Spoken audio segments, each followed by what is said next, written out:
All right, Shalom. First and foremost, I want to give all praise, glory, and honor unto Yahweh, Bahashem, Yahweh Shai, Bahashem, Harakah HaKadash. I double honors unto the apostles and elders of GMS Great Millstone, and a sincere Shalom to Yahim bringing out this word in diligence and in truth. Is what you see here on the screen. It's articles from the End Time headlines, and it reads, shockingly, high number of Americans are skipping meals or putting off medical care because of the high cost of living. Right? So, you Americans are feel the pressure now. They're starting to feel it, man, and it's only going to increase. The scriptures speak about the woes increasing upon the earth, the birth pains, and what Yahweh Shemel Shah is causing, and ultimately these are a few of those birth pains. Your pockets being tapped to the point, where you can't just put it off, right? To where it's affecting you mental, it's affecting your physical, right? And most importantly, you're looking for answers, but you're not being given any through the spirit, man. So on all levels, are you in paths of straits? And ultimately, if you're not in the hedge of Yahweh Shemel Shai, these scourges that are coming upon the earth are going to, bring forth judgment unto you, man. You know. So it says, do you remember all of those people over the years that warned us that the cost of living would eventually spiral out of control? It turns out they were right. And were we not on the highways and hedges, starting with our apostles, elders, our apostles and our elder apostles, our apostles, elders, were they not the ones on the highways and hedges warning since the 60s, 70s, of this chaos that was about to befall Babylon, man? The scriptures tell us. Matter of fact, let's grab that. Said I send my prophets out B times. I believe it's in the book of Second Chronicles, the 36th chapter. Matter of fact, 1 second.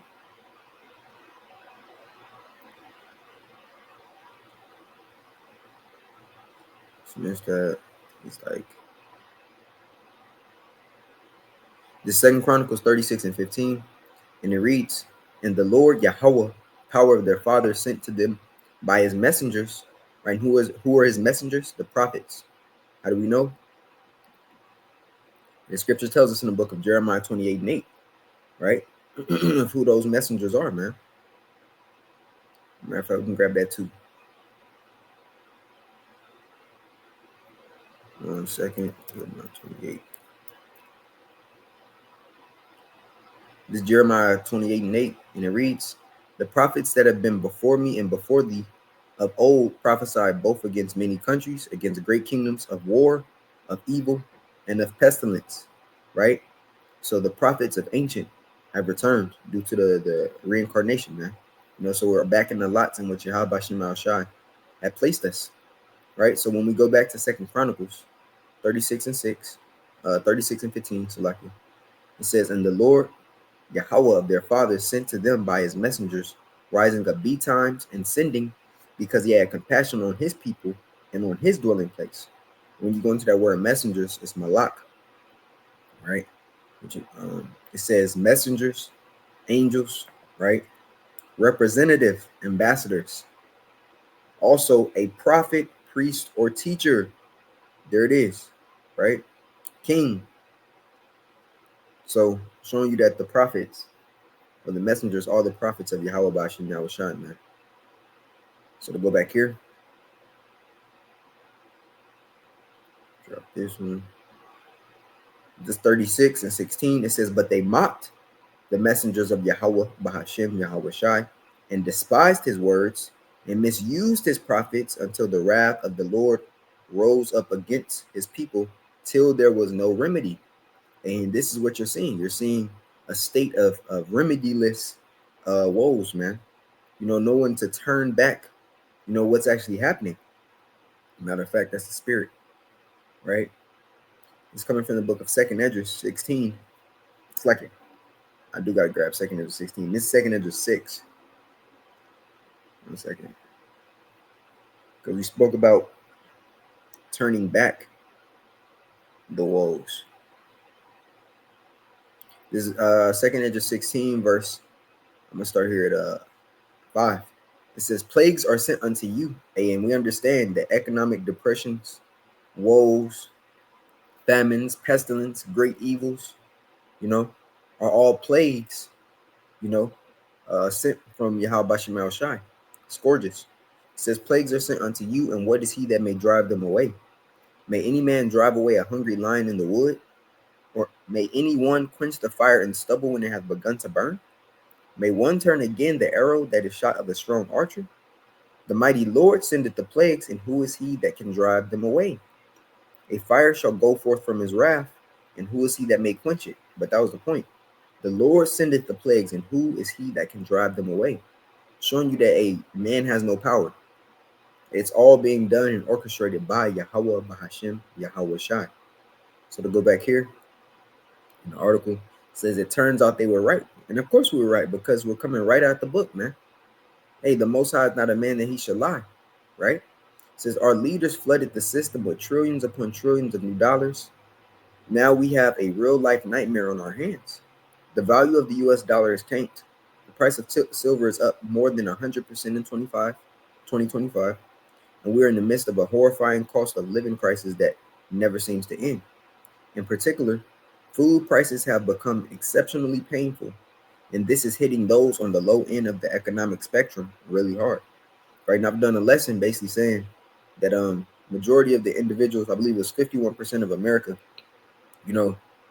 get some type of anxiety or depression when they have to go to the grocery stores, man, because ultimately they're penny pinching in order to get victuals, food sufficient for them and their children, but also quote unquote nutritious enough to keep them stable, right? And we're seeing that the food is at an all-time low in terms of nutritional value, as the scripture tells us that we're eating our bread defiled amongst the Gentiles.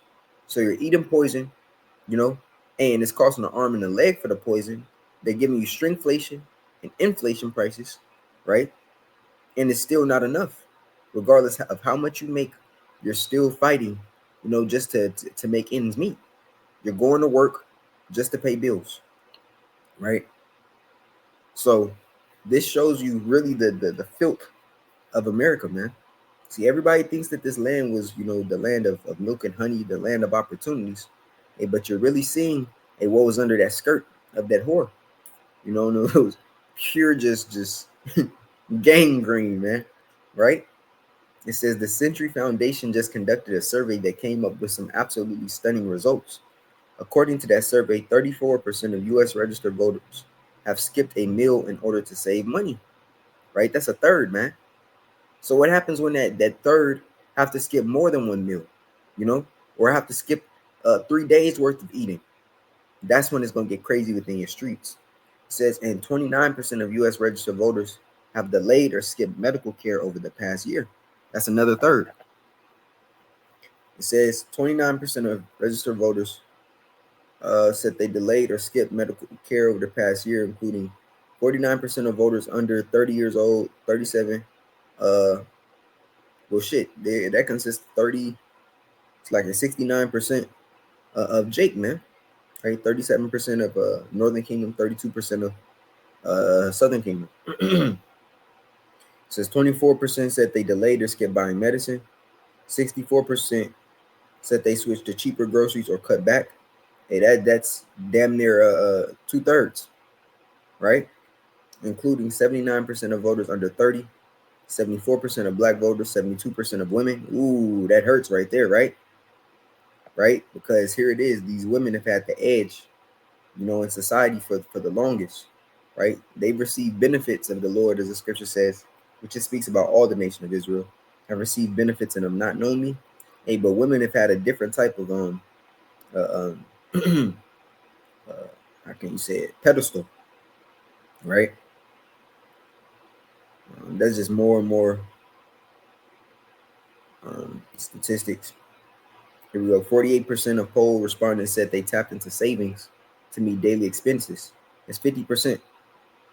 That's half. It says these numbers are crazy. Large segments of the U.S. population are now going without the essentials because the cost of living has become so oppressive. Are you starting to understand why I ran about this so much? Right? Have you not heard? Hey, their their voice go off from all the ends of the earth, as the scripture says in the Psalms 19th chapter concerning the internet. And well, here it is. We've been on the highways and hedges, for decades, starting with our apostles, elders, and then our apostles, along down the line to us, right? They've been telling you of this. Hey, but you fanned the hand. You said we were crazy. Oh, those men, they're just fear mongering. Hey, but you feel it now. You feel it now, man, and it's beautiful, you know, because the Lord is going to laugh at your calamity and mock when your fear cometh, right? And He's going to do it through His men. Matter of fact, since we are in this paragraph here, it says going without the essentials because the cost of living has become so oppressive. Let's go into the book of Haggai, the first chapter, in the 6th verse, and it reads, "Ye have sown much and bring in little. Ye eat, but ye have not enough." Right? Oops. Ye eat, but ye have not enough. Ye drink, but ye are not filled with drink. Ye clothe you, but there is none warm. And he that earneth wages to put it into a bag with holes. Meaning you just working just so that the same money can leave. Right? Ain't no saving nothing. NLT. You have planted much but harvest little. You eat but are not satisfied. You drink but are still thirsty. You put on clothes but cannot keep warm. Your wages disappear as though you were putting them in pockets filled with holes. And that's the NLT, man. Right? Dying to live and living to die. You know, that's what the American dream is all about, man. You know, it says tens of millions of Americans are really hurting right now. Just look at what is happening to the price of ground beef. So like it now costs about 3 times as much as it did just 15 years ago. When I was growing up, my mother was constantly feeding us ground beef. Now it is considered to be a luxury meat. And it's true, you know. It's something like oxtails, man.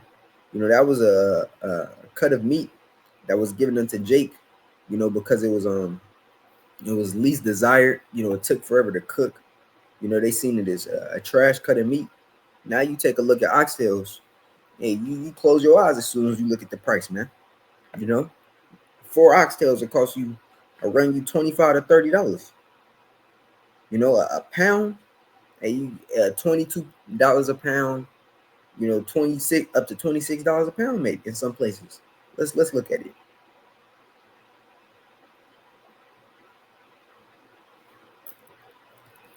One second.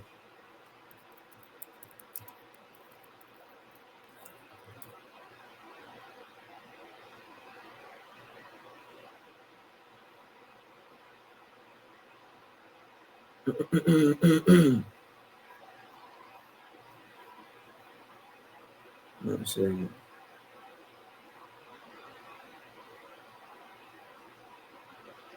Yep. There you go. Got a hotel selling for 55 bucks, 18 down. You can see bones in that. 34 here, 34 per pound there. This is 16.50. But look at it. Nevertheless, man, you know, the price of everything is going up, not just meat, it's everything. So I want to go back here, right? This is Second Chronicles, right there in Jeremiah. You know, and ultimately Esau is making an engineered famine because the food is available, but he's cutting off access to it, and then he's also, you know, basically putting holes in the market by burning up places that store and access or an abundance of livestock, an abundance of chicken, things of that sort. Those places are ultimately, somehow going up in flames, quote unquote. You know, that's because he's making sure that the increase that America always had, no longer has that storage. Right? This is Second Ezra 6, and 1 second. Second Ezra 6 and 22. And it reads, "And suddenly shall the sown places appear unsown, the full storehouses shall be found empty, shall suddenly be found empty."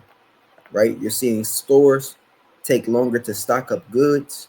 Like I went into what was it? Not Whole Sprouts. I went to Sprouts like a week and a half, 2 weeks ago, and all their produce, was basically wiped off their racks, man. And I was like, damn, I ain't never seen Whole Sprouts this empty, And as I was saying it, they were actually stocking it then. But that means a day before, you know, it was just bare. And I've never seen that. You never just really see those stores without them having that produce stocked up there, man. But it shows you that things are slowing down. The demand isn't meeting the what's the word? The slack. What will it come back to me? You know, supply. The supply isn't meeting the demand, right? Now this is going into the book of Ezekiel 4, right? Because this particular account, goes into a famine, man, right? And that's exactly what this is, a famine of food. It says Ezekiel 4:9, and it reads, "Take thou also unto thyself," it's like it, "take thou also unto thee wheat and barley and beans and lentils and millet and fitches, and put them in one vessel, and make thee bread thereof, according to the number of the days that thou shalt lie upon thy side. 390 days shalt thou eat thereof. And thy meat, which thou shalt eat, shall be by weight. 20 shekels a day, from time to time shalt thou eat it." Matter of fact, I want to see what this says in the NLT.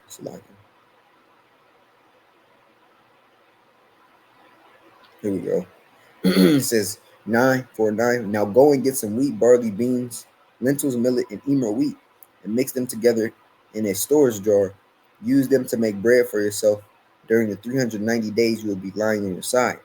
Ration this out to yourself, 8 ounces of food for each day, and eat it at set times. Then measure out a jar of water for each day and drink it at set times. Prepare and eat this food as you would barley cakes while all the people are watching. Bake it over a fire using dried human dung as fuel, and then eat the bread."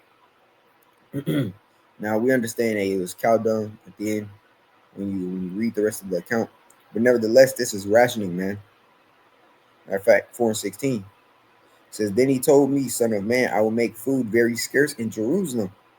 It will be weighed out with great care and eaten fearfully. The water will be rationed out drop by drop, and the people will drink it with dismay. Lacking food and water, people will look at one another in terror, and they will waste away under their punishment." And we understand the scripture tells you to die. To die of the a famine is worse than dying of the sword, man. Right? Because ultimately, your body it literally starts to eat itself to the point where you'll look at your neighbor as a steak. How do we know? Well, it happened in the book of Second Kings.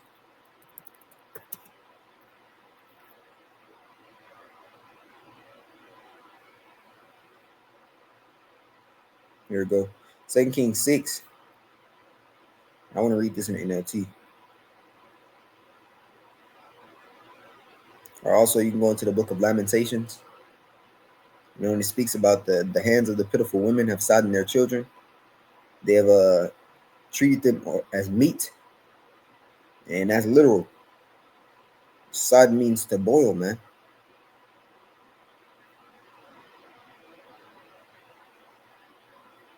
Acts 6, and I'll start here at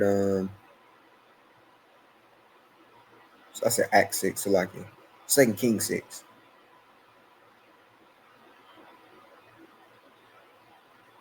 2 Kings 6 and 25. And it reads, "As a result, there was a great famine in the city. The siege lasted so long that a donkey's head sold for 80 pieces of silver, and a cup of dove's dung sold for 5 pieces of silver. One day as the king of Israel was walking along the wall of the city, a woman called to him, 'Please help me, my lord the king.' He answered, 'If the Lord doesn't help you, what can I do? I have neither food from the threshing floor nor wine from the press to give you.'" And that's the thing, man. People are going to so-called exhaust all options in terms of ways to try to, find food or yiquab some snacks.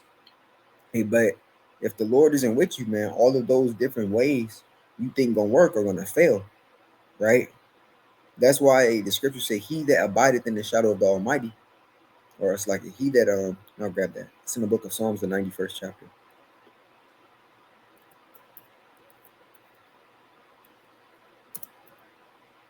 1 second.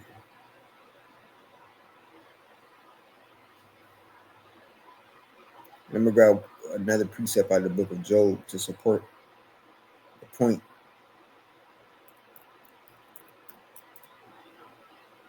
Use Job 5.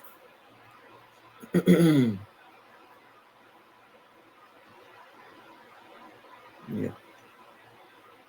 Job 5. Here we go. This is Psalm 91, the scripture I was quoting. At the top, it says, He that dwelleth in the secret place of the Almighty, Yahweh, secret place of the Most High, shall abide under the shadow of the Almighty. Right? It says, I will say of the Lord, He is my refuge and my fortress, my power, in Him will I trust.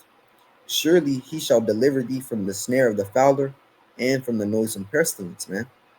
Right? Matter of fact, I do something.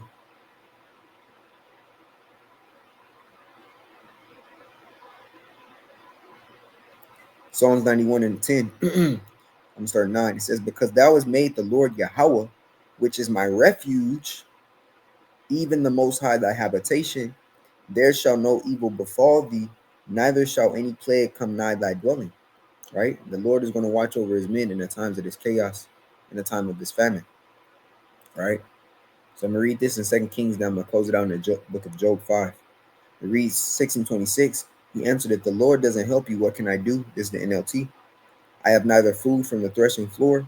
Hey, that's that sown place being unsown, storehouses, nor wine from the press to give you.